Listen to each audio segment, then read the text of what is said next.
എല്ലാവർക്കും നമസ്കാരം. ഇന്ന് ധനുമാസത്തിലെ തിരുവാതിര.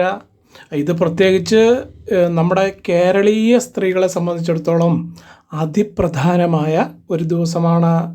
അതായത് മംഗല്യവതികളായ സ്ത്രീകൾ ഭർത്താവിൻ്റെ ദീർഘായുസ്സിന് വേണ്ടിയിട്ടും, എന്നാൽ കന്യകമാർ നല്ലൊരു ജീവിത പങ്കാളിയെ അവർക്ക് ലഭിക്കുന്നതിനായിട്ടും, എന്നാൽ ഈ സ്ഥാനത്ത് അമ്മമാർ തങ്ങളുടെ മക്കളുടെ അഭിവൃദ്ധിക്കും കുടുംബത്തിൻ്റെ ഐശ്വര്യത്തിനുമായി ഭഗവാനെ മനസ്സുരുകി പ്രാർത്ഥിക്കുന്ന ഒരു പുണ്യദിനമാണ് ഈ പറഞ്ഞ ധനുമാസത്തിലെ തിരുവാതിര എന്ന് പറയുന്നത്.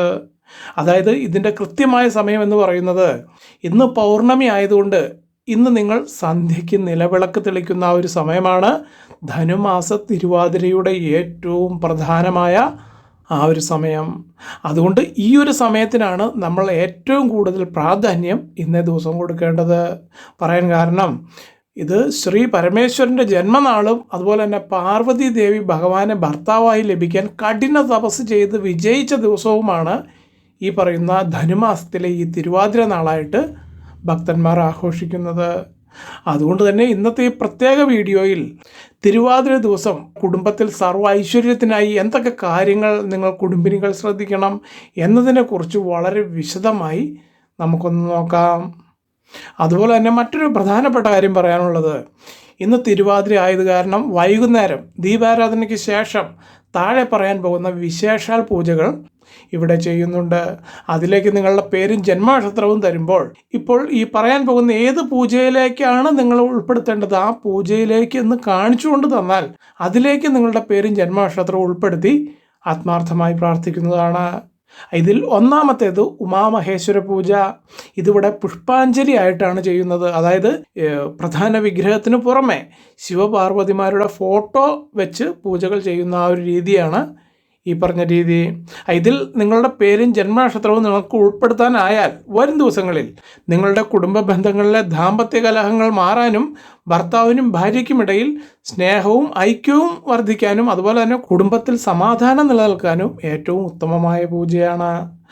ഇനി അടുത്തത് സ്വയംവര പുഷ്പാഞ്ജലി. പാർവതി ദേവി ശിവഭഗവാനെ ഭർത്താവായി ലഭിക്കാൻ ചൊല്ലിയ മന്ത്രങ്ങൾ ഉൾപ്പെടുത്തി നടത്തുന്ന ഒരു പുഷ്പാഞ്ജലി പൂജയാണ് ഈ പറഞ്ഞ സ്വയംവര പുഷ്പാഞ്ജലി. അതുകൊണ്ട് തന്നെ മംഗല്യവതികൾ ഭർത്താവിൻ്റെ ദീർഘായുസ്സിനും ദാമ്പത്യ സൗഖ്യത്തിനുമായി ഇത് നടത്തുന്നു. എന്നാൽ കന്യകമാർ നല്ലൊരു വിവാഹ ബന്ധം വേഗത്തിൽ അവർക്ക് നടന്നു കിട്ടാൻ വേണ്ടിയിട്ടാണ് ഈ പറഞ്ഞ സ്വയംവര പുഷ്പാഞ്ജലി പൂജയിലേക്ക് പേരും ജന്മനക്ഷത്രവും തരേണ്ടത്. ഇനി അടുത്തത് പിൻവിളക്ക്. ഇത് നിങ്ങൾക്ക് നിങ്ങളുടെ വീടിനടുത്തുള്ള ക്ഷേത്രത്തിൽ ചെയ്യിക്കാം, അല്ലെങ്കിൽ ഇവിടെ നിങ്ങളുടെ പേരും ജന്മനക്ഷത്രവും തന്നാൽ മതി. ഈ പിൻവിളക്കിൻ്റെ ശക്തി എന്തെന്നാൽ ഭഗവാന്റെ വിഗ്രഹം ഇരിക്കുന്നതിൻ്റെ പുറകുവശത്ത് പാർവതി ചൈതന്യം വളരെയധികം ഉണ്ട് എന്നാണ് വിശ്വാസം. അതുകൊണ്ട് അവിടെ പിൻവിളക്ക് തെളിയിക്കുന്നത് കുടുംബത്തിൽ ഐശ്വര്യം വർദ്ധിക്കാനും മാംഗല്യ തടസ്സങ്ങൾ നീങ്ങാനും അത് നിങ്ങളെ സഹായിക്കും. അപ്പോൾ ഈ പറഞ്ഞ ഇത്രയും പൂജകളിൽ വെച്ച് ഏതിലേക്കാണ് നിങ്ങളുടെ പേരും ജന്മനക്ഷത്രവും ചേർക്കേണ്ടത് എന്നുള്ളത് അത് കാണിച്ചുകൊണ്ട് നിങ്ങൾ കമൻറ്റ് ബോക്സിൽ തരിക. ഇനി അടുത്തതായി ഈ ധനുമാസ തിരുവാതിരയുടെ മഹത്വവും വീടുകളിൽ നിങ്ങൾ ചെയ്യേണ്ട ആ കാര്യങ്ങളുമെല്ലാം വിശദമായി വിവരിക്കുന്നതിന് വേണ്ടി നമ്മുടെ ക്ഷേത്ര കീഴ്ശാന്തി വിക്രമൻ നമ്പൂതിരിപ്പാട് നിങ്ങളോട് സംസാരിക്കുന്നതായിരിക്കും. നമസ്കാരം, ഞാൻ വിക്രമൻ നമ്പൂതിരിപ്പാട്. ക്ഷേത്രം കീഴ്ശാന്തിയായി ഇവിടെ സേവനം ചെയ്യുന്നു. ധനുമാസത്തിലെ ഈ സുദിനം ലോകമെമ്പാടുമുള്ള മലയാളികൾക്ക്, പ്രത്യേകിച്ച് സ്ത്രീകൾക്ക് പുണ്യപുരാതനമായ ഒരു അനുഷ്ഠാനത്തിന്റെ ദിവസമാണ്. ഈ വീഡിയോ ഇപ്പോൾ നിങ്ങൾ കാണുമ്പോൾ തിരുവാതിര നാളിന്റെ പകുതിയോളം കഴിഞ്ഞിട്ടുണ്ടാകാം. എങ്കിലും ഇന്നത്തെ ഈ സന്ധ്യാസമയത്തും വരാനിരിക്കുന്ന രാത്രിയിലും നിങ്ങളുടെ ഭവനങ്ങളിൽ ഐശ്വര്യം നിറയ്ക്കാൻ എന്തൊക്കെ കാര്യങ്ങൾ ശ്രദ്ധിക്കണം എന്ന് ഞാൻ വിവരിക്കാം. ഏറ്റവും ആദ്യം നമുക്ക് തിരുവാതിരയുടെ പ്രാധാന്യവും ഐതിഹ്യവും ഒന്ന് പരിശോധിക്കാം. എന്തുകൊണ്ടാണ് നമ്മൾ തിരുവാതിര ആഘോഷിക്കുന്നത്? ഇതിനു പിന്നിൽ പ്രധാനമായും 2 ഐതിഹ്യങ്ങളുണ്ട്. ഒന്ന്, കാമദേവനെ ഭസ്മീകരിച്ച ശേഷം ശിവഭഗവാൻ പാർവതീദേവിയുടെ പ്രാർത്ഥനയിൽ പ്രീതനായി കാമദേവന് പുനർജന്മം നൽകിയ ദിവസമാണിതെന്ന് വിശ്വസിക്കപ്പെടുന്നു. മറ്റൊന്ന്, ഒരു ബ്രാഹ്മണ കന്യകയുടെ വൈധവ്യം മാറ്റാൻ പാർവതീദേവി മുൻകൈയെടുത്ത് യമധർമ്മനോട് പോരാടി ഭർത്താവിനെ തിരിച്ചുകൊടുത്ത പുണ്യദിനമാണിത്. അതുകൊണ്ടുതന്നെയാണ് ഇത് സ്ത്രീകളുടെ ഓണം എന്ന് അറിയപ്പെടുന്നത്. ഈ വീഡിയോ നിങ്ങൾ കാണുന്ന ഉച്ചസമയത്തിനു ശേഷം വീട്ടമ്മമാർ ശ്രദ്ധിക്കേണ്ട ചില കാര്യങ്ങളുണ്ട്. തിരുവാതിര നാളിൽ പകലുറക്കം പൂർണ്ണമായും ഒഴിവാക്കണം. വ്രതമെടുക്കുന്നവർ ഉച്ചയ്ക്ക് വ്രതഭക്ഷണം അഥവാ തിരുവാതിര പുഴുക്ക് തയ്യാറാക്കി ഭഗവാന് നിവേദിച്ച ശേഷം കഴിക്കുക. 8 തരം കിഴങ്ങുകൾ ചേർത്ത് തയ്യാറാക്കുന്ന ഈ പുഴുക്ക് വെറുമൊരു ഭക്ഷണമല്ല, മറിച്ച് ഔഷധഗുണമുള്ള ഒരു പ്രസാദമാണ്. ചേന, ചേമ്പ്, കാച്ചിൽ, നനകിഴങ്ങ്, മധുരക്കിഴങ്ങ്, കൂർക്ക, ഏത്തക്കായ, വൻപയർ എന്നിവ ചേർത്തുണ്ടാക്കുന്ന പുഴുക്ക് ശരീരത്തിന് പ്രതിരോധശേഷി നൽകുന്നു എന്നാണ് ആയുർവേദം പറയുന്നത്. മറ്റൊരു പ്രധാനപ്പെട്ട വിഭവം കൂവ കുറുക്കിയതാണ്. ദാമ്പത്യസൗഖ്യത്തിന്റെയും ഐശ്വര്യത്തിന്റെയും അടയാളമായിട്ടാണ് കൂവ കുറുക്കിയത് ഇന്ന് കഴിക്കുന്നത്. കുടുംബത്തിലെ എല്ലാ അംഗങ്ങൾക്കും ഇത് നൽകുന്നത് വീടിനുള്ളിൽ പോസിറ്റീവ് എനർജി നിറയ്ക്കാൻ സഹായിക്കും. മക്കളുടെ ബുദ്ധിശക്തി വർദ്ധിപ്പിക്കാനും ശാരീരിക ആരോഗ്യം നിലനിർത്താനും ഇത് ഉത്തമമാണ്. ഇനി ഇന്നത്തെ സന്ധ്യാസമയത്ത് നിങ്ങൾ ചെയ്യേണ്ട കാര്യങ്ങൾ പറയാം. ദീപാരാധന സമയത്ത് വീടിന്റെ ഉമ്മറത്ത് വിളക്ക് തെളിയിച്ച് ശിവപഞ്ചാക്ഷരി മന്ത്രം ജപിക്കുക. ഓം നമഃശിവായ എന്ന മന്ത്രം കുടുംബാംഗങ്ങളെല്ലാവരും ചേർന്ന് ജപിക്കുന്നത് ഐശ്വര്യം കൊണ്ടുവരും. ഇന്നത്തെ രാത്രി ഉറക്കമിളച്ച് ഭഗവാന്റെ നാമം ജപിക്കുന്നത് വളരെ വിശേഷമാണ്. പഴയകാലത്ത് രാത്രി മുഴുവൻ സ്ത്രീകൾ തിരുവാതിരക്കളിയാടി ഉറക്കമിളക്കുമായിരുന്നു. ഇന്നത്തെ കാലത്ത് രാത്രി ഉറക്കമിളച്ച് ലളിതാ സഹസ്രനാമമോ ശിവപുരാണമോ പാരായണം ചെയ്യുന്നത് നിങ്ങളുടെ കുടുംബത്തിന് രക്ഷാകവചമായി മാറും.